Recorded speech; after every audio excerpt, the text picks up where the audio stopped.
Salut tout le monde, mon nom est Dominique Ménard, j'habite temps plein de van depuis maintenant 4 ans déjà. Je suis également ambassadeur avec Van Life Montréal et dans cette capsule, là, je vous propose qu'on regarde ensemble le modèle que j'ai en arrière de moi. C'est une Mia 2 avec douche fantôme. J'espère que j'ai capté votre attention. On a designé là, quelques petits trucs ensemble et je vous propose qu'on regarde ça dans ce petit sneak peek preview. C'est parti!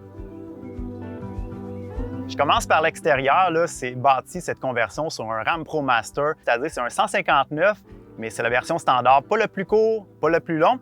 Ensuite de ça, sachez que cette vanne-là a été designée pour les full-timers, pour les conditions hivernales. Alors, on a un double panneau solaire sur le toit pour un total de 630 watts. En plus de ça, on a ajouté un système de valve. On le sait, l'hiver, il fait froid au Québec. On veut éviter que l'eau aille dans le réservoir d'eau gris parce que lui va geler. Donc, pour les gens comme moi qui habitent temps plein dans leur van l'hiver ou des gens qui tout simplement veulent profiter des activités hivernales, c'est vraiment idéal comme option.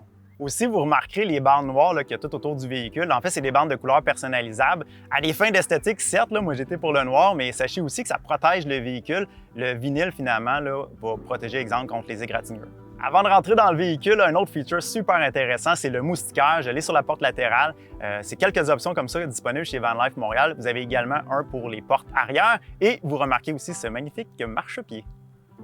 On passe à l'intérieur du véhicule maintenant. Je commence par l'habitacle en avant. Les deux sièges sont pivotants, alors ça permet vraiment de maximiser l'espace. Le système de table Lagoon qu'on utilise chez Van Life Montréal a la possibilité aussi d'ajouter des adaptateurs. J'en ai un en arrière pour le sofa, mais également pour installer une table à l'avant. On a fait un adaptateur un petit peu plus proche. Quand les sièges sont un en face de l'autre, on a un espace de travail supplémentaire. Au niveau de la cuisine, on a une plaque à induction double. Également, on a vraiment maximisé le rangement. Vous pouvez voir ici, on a un grand tiroir pour mettre du linge. On a un meuble tiroir ici avec un double rangement. Donc, vous avez bac de recyclage et un bac de poubelle, mais de grand format parce qu'on le sait, les poubelles, des fois, ça ne court pas toujours les coins de rue en van. Fait que c'est le fun de pouvoir accumuler un petit peu de ce côté-là. Ensuite, vous noterez, on a un beau meuble penderie qui permet encore d'avoir plus de rangement, maximiser l'espace. Et on a intégré ce petit four toaster-là. Puis à noter, j'ai fait le test, une pizza, ça rentre.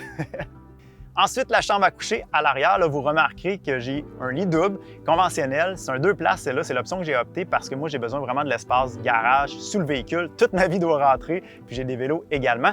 Mais si vous êtes 4 personnes, sachez que c'est une option possible dans les conversions chez Van Life Montréal. Vous pouvez avoir 2 lits superposés.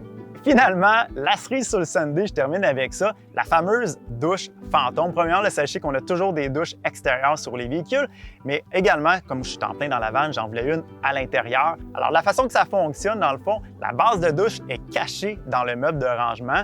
C'est comme une espèce de tiroir sur rail. Quand on a besoin, on la sort. Ensuite de ça, on vient prendre le rideau de douche, on l'installe au plafond. Ce qui sert de pomme de douche, finalement, c'est ce deuxième robinet qu'on a ici. Il est télescopique et puis quand on a fini, on resserre tout ça, on ferme le tiroir, ni vu ni connu. Alors on n'accapare pas un espace en permanence dans la vanne, on vient vraiment maximiser l'aménagement intérieur. Voilà, c'est ce qui conclut ce petit aperçu de ma vanne, la Mia 2 avec douche fantôme. Si jamais vous avez des questions, gênez-vous pas à m'écrire sur Instagram ou sur ma chaîne YouTube. Également, il y a le site Van Life Montréal que vous pouvez consulter. Bonne route!